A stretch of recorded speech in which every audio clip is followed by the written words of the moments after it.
बिस्मिल्लाहिर्रहमानिर्रहीम। अस्सलाम वालेकुम व्यूअर्स। उम्मीद है आप सब खैरियत से होंगे और अल्लाह की बारगाह में दुआ है कि अल्लाह आपकी हर एक मुश्किल और परेशानी को दूर फरमाए, आमीन।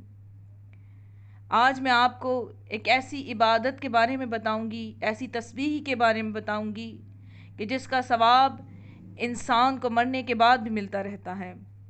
कुछ नेकियां इंसान ऐसी करता है कि अगर वो नेकियां पीछे छोड़ जाए तो उसकी बाकियात सालिहात में शुमार होती हैं, यानी उसके मरने के बाद भी उन्हें उसका अजर सवाब मिलता रहता है।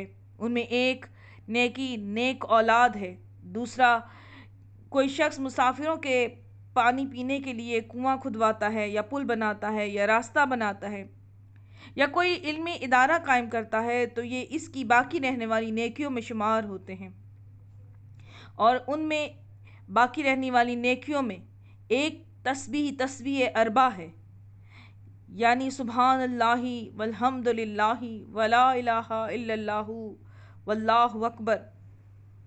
हज़रत रसूल खुदा सल्लल्लाहु अलैहि वसल्लम ने फरमाया, जब मैं शब मेराज जन्नत में गया तो मैंने वहाँ पर बहुत से खाली मैदान देखे जहाँ फरिश्ते जन्नत के महलात बनाने में मसरूफ़ थे।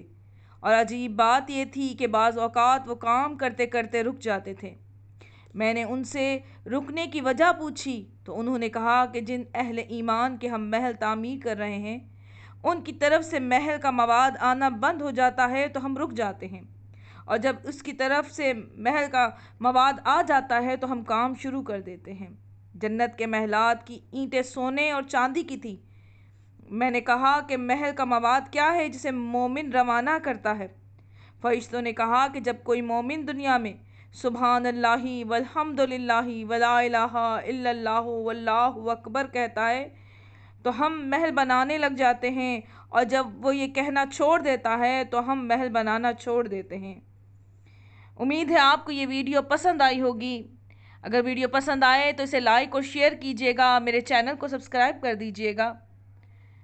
अब मैं इजाज़त चाहूँगी। अल्लाह हाफ़िज़।